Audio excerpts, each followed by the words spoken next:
Olá, muito bom dia. Muito obrigado mais uma vez pela sua companhia. Está começando mais um programa Agronegócio e eu desejo a você muita paz e muita saúde. E no programa de hoje, nós vamos falar de gestão, uma prática que não tem como fugir se quiser sobreviver. Vamos falar também do mercado internacional de fertilizantes. Você vai ver que o Rabobank e a Bayer fizeram uma parceria interessante para o produtor. Eu vou conversar com José Mário Schirainer, presidente do Sistema FAEG, e vamos falar do setor agropecuário que passa por momentos delicados. O programa Agronegócio já está no ar.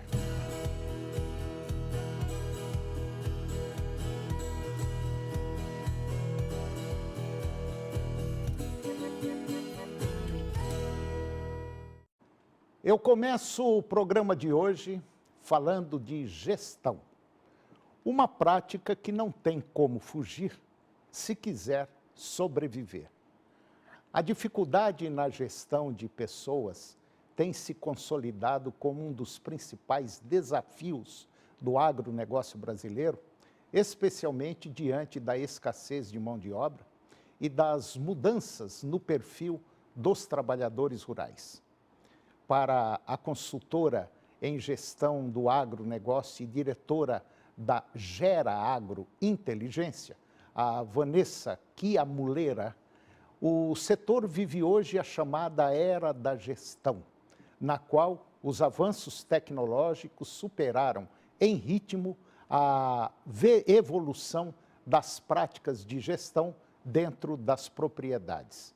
Segundo a especialista, muitos produtores rurais ainda enfrentam dificuldades estruturais para lidar com equipes, cenário agravado pela alta rotatividade de funcionários. O mundo está mais globalizado, com novas perspectivas e oportunidades. Isso faz com que as pessoas mudem mais de emprego e não permaneçam tanto tempo na mesma função. A Vanessa Chiamuleira, ela descreve a evolução da gestão agrícola em 4 grandes fases. A primeira foi marcada pelo controle informal, feito na cabeça do produtor ou em cadernos. Na sequência vieram as planilhas de Excel, geralmente voltadas para questões administrativas e tributárias. E a terceira fase foi caracterizada pela adoção de softwares de gestão, os chamados ERPS, ou seja, Enterprise Research Planning. Já o momento atual, segundo a especialista, está focado em temas como sucessão familiar, sustentabilidade e gestão de pessoas. O cenário evidencia que, mais do que tecnologia e produtividade, o futuro do agronegócio passa cada vez mais pela capacidade de atrair, desenvolver e reter pessoas no campo. E agora vamos comentar do mercado internacional, principalmente de fertilizantes, que começa a dar sinais de ajuste com comportamentos distintos entre os principais nutrientes e maior sensibilidade a fatores de custo e logística.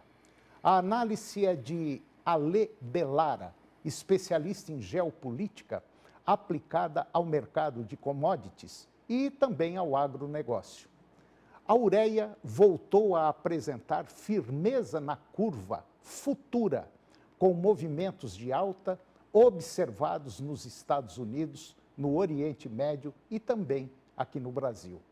O ambiente passa a ser marcado por custos mais pressionados, sobretudo no mercado norte-americano, onde a previsão de frio intenso no leste tende a elevar o consumo de gás natural. Em períodos de temperaturas extremas, esse aumento da demanda energética, ele pressiona o custo marginal da produção dos nitrogenados, efeito que historicamente se reflete nas cotações da ureia. Além do componente energético, o mercado físico começa a oferecer maior sustentação aos preços. Negociações recentes nos Estados Unidos indicam valores gradualmente mais altos, enquanto no Oriente Médio as cotações no mercado FOB seguem firmes. Pelo lado da demanda, os estoques da Índia continuam em trajetória de queda, mantendo elevada a probabilidade de um novo certame de importação. Esse movimento ele pode coincidir com uma demanda mais ativa lá nos Estados Unidos, na Austrália e possivelmente também na Europa, reduzindo a folga do mercado mundial no curto prazo e reforçando o viés altista da curva futura. No caso do potássio, o cenário permanece distinto. As cotações do cloreto de potássio nos Estados Unidos seguem pressionadas por fatores conjunturais.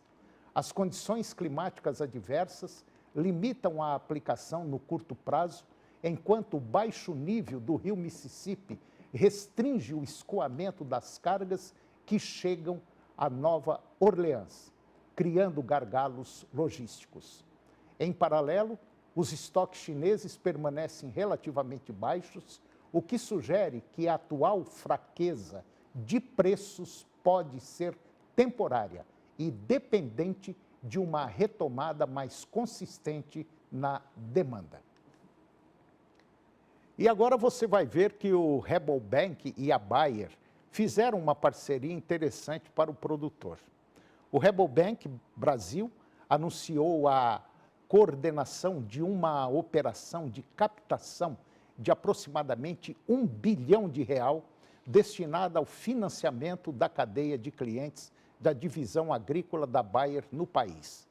A iniciativa amplia a oferta de crédito para produtores rurais, cooperativas e distribuidores com soluções financeiras desenhadas de acordo com o ciclo das safras e as necessidades do agronegócio brasileiro.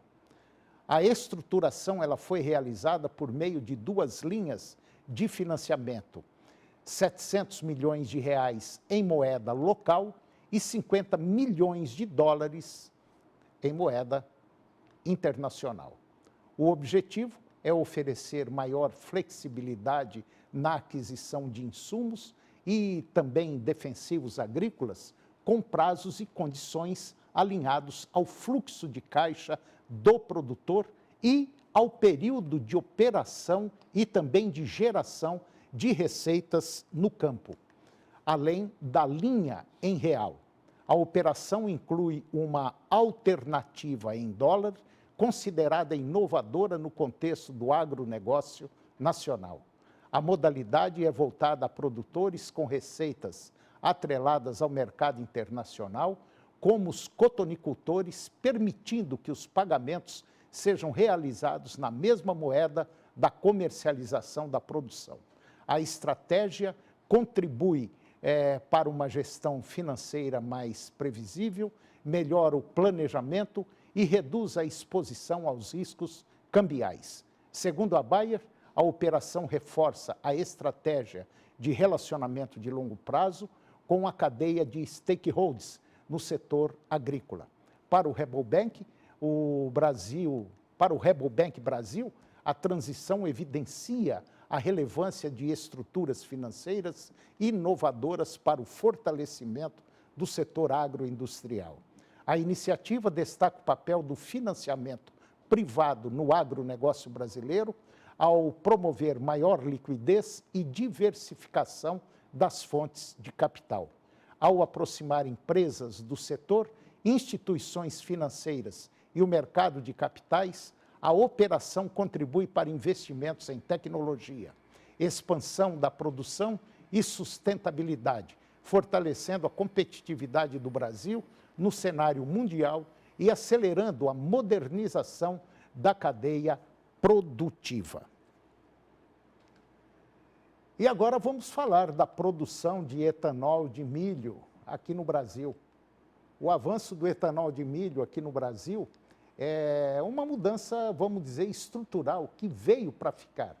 Mas na avaliação do Rabobank, o modelo carrega uma fragilidade relevante e a dependência de biomassa externa para viabilizar geração de energia no processo industrial. Bom, para o Rabobank, a biomassa como um potencial, vamos dizer, calcanhar de Aquiles das usinas full de etanol de milho. A grande vantagem do modelo Flex é justamente contar com a biomassa da cana, além de se beneficiar de uma destilaria já instalada. Pelo menos é o que afirma Andy Duff. Ele é analista do Rabobank e ele falou isso numa entrevista ao Money Times. As plantas dedicadas exclusivamente ao etanol de milho, elas precisam comprar biomassa como cavacos de madeira, conhecido como wood chips. E essa matéria orgânica responde por cerca de 7% do custo total da operação. Embora não seja o principal componente da estrutura de despesas, trata-se de um item, vamos dizer assim, sensível, especialmente em ciclos de maior pressão sobre margens.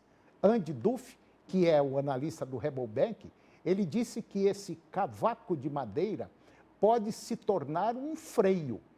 A expansão, a escassez da matéria-prima tende a provocar uma alta de preços, o que impacta diretamente o custo de produção.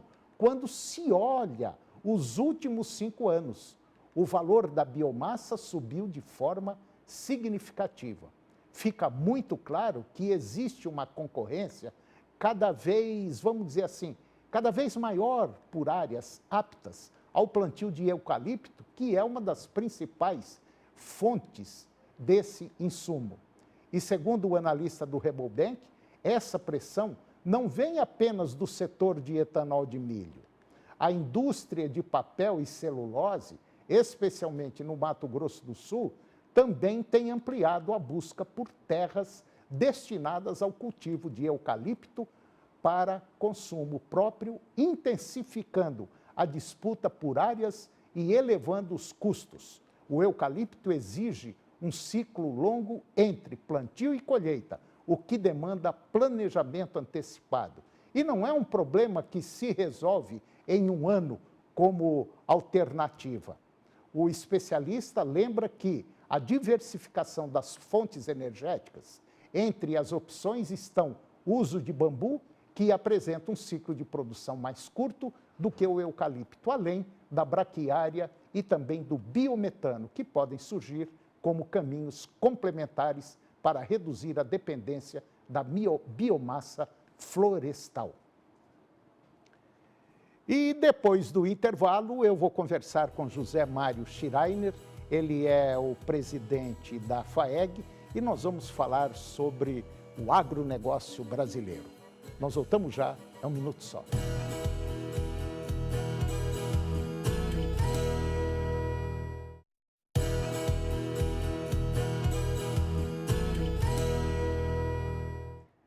Nós estamos de volta e agora eu vou conversar com José Mário Schreiner.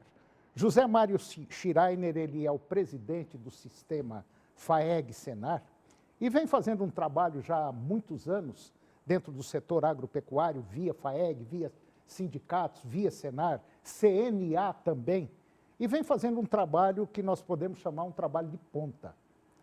E a FAEG agora apresentou recentemente um trabalho da Expedição Safra, um trabalho que vem sendo feito a várias mãos sobre a tutela da FAEG. E agora, recentemente, apresentaram esse resultado dessa expedição, dessa safra 25-26. E foi um resultado, assim, preocupante. Por quê? Por causa da produtividade que nós estamos tendo, principalmente da soja, e os resultados econômicos, que, para fechar a conta, está, assim, meio preocupante. José Mário Schreiner, muito bom dia, muito obrigado pela sua presença, é um prazer tê-lo aqui. Situação safra 25-26, qual que é a sua opinião? Bom dia, Antônio. Bom dia a todos os amigos telespectadores. Alegria grande estar aqui falando com todos vocês. É claro que a FAEG já vem terceiro ano junto com os nossos parceiros institucionais e também parceiros comerciais realizando a Expedição Safra. Expedição essa que percorre vários municípios do estado de Goiás, nos 4 cantos do estado de Goiás, em todas as regiões, principalmente as regiões produtoras, no sentido de nós levantarmos o potencial produtivo dessa safra, né, das safras ali a qual a expedição percorre. E esse ano encerramos agora, recentemente, a expedição da safra 25-26, coletando os dados, esses dados técnicos que são colhidos por técnicos, cientistas, especialistas da FAEG, do IFAG, do Senar, né, da Embrapa, da Emater, da Agrodefesa, também da Conab, no sentido de nós podermos avaliar a potencialidade da safra. E os números nos mostraram aí que a safra deve ficar aí entre 66 sacas e meia a 68 sacas e meia por hectare. Ao passo que ano passado nós fechamos com uma média excepcional de 69 sacas por hectare, que foi a maior média de produtividade do Brasil. 69 sacas por hectare de média, é realmente uma média muito alta.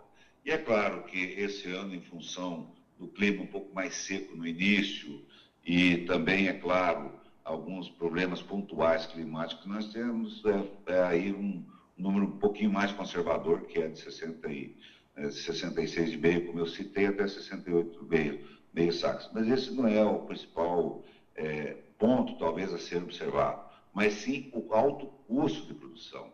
Isso nos preocupa muito. É um custo de produção estimado em 55 sacas por hectare, mais de R$6.000 por hectare, né? O que é um custo muito elevado. E se nós levarmos em consideração ainda de que não considera-se o arrendamento, apenas o custo operacional da lavoura, sem considerar o arrendamento. Então, isso nos leva a um quadro extremamente preocupante, né, de liquidez do próprio setor, né, do arroxo, da dificuldade, né, e todos os números mostram isso. Basta nós analisarmos o número de inadimplência do setor agropecuário, né, os dados do Banco Central nos mostram aí que hoje está acima dos 10% o nível de inadimplência no setor agropecuário, né, uma inadimplência muito alta, se nós considerarmos aí que batia na casa do 1% há pouco tempo atrás e hoje está nos 10%. E quando você fala com qualquer representante do setor financeiro, do setor de bancos, eles mostram essa preocupação com o setor agro. Então, é aquela velha história, o agro anda muito bem, mas o produtor nem sempre ele anda na mesma direção. E isso tem mostrado, realmente, por todos os dados que nós estamos trabalhando, analisando e vendo, de que é um quadro muito preocupante, principalmente com relação ao endividamento e a liquidez e a capacidade dos produtores de estarem aí, é claro, tendo condições plenas de continuar, né, investindo na lavoura. Haja visto de que os produtores rurais, de uma forma geral, né, de tudo aquilo que eles conseguem auferir de um ano para outro, de margem positiva, ele é reinvestido. Ele é reinvestido na correção do solo, ele é reinvestido em máquinas e equipamentos mais modernos que ajudam nessa produtividade. Produtividade essa que é a mais alta, como já falei, do país e talvez uma das mais altas produtividades do mundo que o produtor goiano consegue. José Mário Schirainer, falta uma política direcionada para esse setor via governo federal? Porque o que a gente observa é que parece que o pessoal lá de cima que comanda esse país, parece que não está olhando como deveria olhar para um setor que vem há vários anos segurando a economia brasileira e gerando emprego. Parece que está tendo assim, uma dicotomia, está tendo uma rachadura entre governo federal e o principal setor do país. Não está faltando essa ligação? A realidade é que hoje o setor agro brasileiro se tornou um setor tão forte que ele, por si só, ele vai rodando, ele vai andando. E, infelizmente, hoje, muitas vezes, o produtor rural ele não é enxergado pelas nossas autoridades como uma peça fundamental, haja visto que é possível a substituição. Então, é aquela história, né? o agro ele continua forte, continua pujante, que muitas vezes se um produtor ele fica fora da atividade, entra outros aí com mais capitalizados e continua produzindo. E é claro que isso tem sido observado, né? Tem sido observado. Se esse ano nós observarmos o que foi anunciado ano passado, na safra 25-26 de recursos, foram mais de 500 bilhões. Mas quando nós vamos avaliar, na verdade, o recurso que foi equalizado, passa pouco mais de 100 bilhões. Então, o recurso próprio dos bancos, recursos oriundos de outras fontes de financiamento, elas são ditas como crédito oficial, mas na verdade não é. Na verdade, o governo federal ele investe um pouco mais de 12 bilhões, 11, 12 bilhões de reais em equalização de juros e joga dentro de um pacote maior, parecendo à sociedade de que é feito algo, mas na realidade hoje o produtor rural ele está amargando juros aí na taxa de 18% a 20% ao ano, o que é uma taxa extremamente elevada para o setor. Um outro ponto importante também, que é observado, e ano a ano isso tem se agravado, é a falta de um seguro rural. É um seguro que possa segurar não só as perdas, muitas vezes, ocasionadas por fatores climáticos, mas também perdas ocasionadas por problemas, fatores comerciais, como nós vemos agora, né? No início já da safra, o preço da soja caindo de uma forma grande, é claro que acompanhado também pela queda do dólar, né? Que se por um lado é importante a valorização do real, mas por outro lado, para quem exporta e para quem tem aí muitas vezes a sua fonte de recursos e a sua fonte de faturamento baseada em dólar, também sofre essas consequências. E nem sempre isso é observado pelas autoridades econômicas do nosso país. Então, portanto, falta uma política de crédito mais arrojada, mais eficiente para o setor rural, falta uma política de seguro rural que a gente tem defendido há anos e anos e anos, e não se aumenta os recursos para a equalização do prêmio no seguro rural, que é tão importante. Enfim, falta uma política mais robusta para poder fazer com que esse setor possa continuar dando, né, não só a Goiás, mas a todo o Brasil, né, a toda a sociedade brasileira, aquilo que ela vem dando nos últimos anos, que é saldo positivo da balança comercial, que é ali a garantia, né, de você ter produtos saudáveis nos supermercados, enfim, de poder alimentar, além alimentar e oferecer produtos para toda a população brasileira, mas também de poder alimentar aí milhões e milhões de pessoas ao redor do mundo, haja visto que o Brasil hoje ele é um grande fornecedor, um grande abastecedor de alimentos em toda a população global. Tá certo. Bom, eu conversei com José Mário Schreiner, presidente da FAEG, do Sistema FAEG, uma pessoa muito ligada no meio agropecuário brasileiro, é aí um membro muito forte lá da CNA e, politicamente falando, tem uma penetração muito grande em nível federal. E já vem brigando há muito tempo em prol do setor agropecuário brasileiro, que tem que mudar. E nós estamos aí próximo a uma importante eleição que pode fazer com que o país suba ou então desça de uma vez. José Mário Schreiner, muito obrigado pela sua presença, foi um prazer tê-lo aqui e nós estamos aqui do programa Agronegócio à sua disposição para quando precisar. Muito obrigado e até a próxima. Obrigado, Antônio, obrigado a todos vocês aí, aos nossos telespectadores também o nosso agradecimento, obrigado. E nós estamos aqui também à disposição, no momento que vocês acharem oportuno, para a gente poder estar aí levando notícias, se Deus quiser, notícias muitas vezes melhores do que essas que a gente dá no dia a dia. Mas nós estamos aí sempre abertos aí, lutando pelo setor agropecuário. Um grande abraço, obrigado pela oportunidade. Obrigado. E o programa de hoje chegou ao fim. E eu termino o nosso programa desejando a você um bom dia, muito obrigado e até o próximo programa.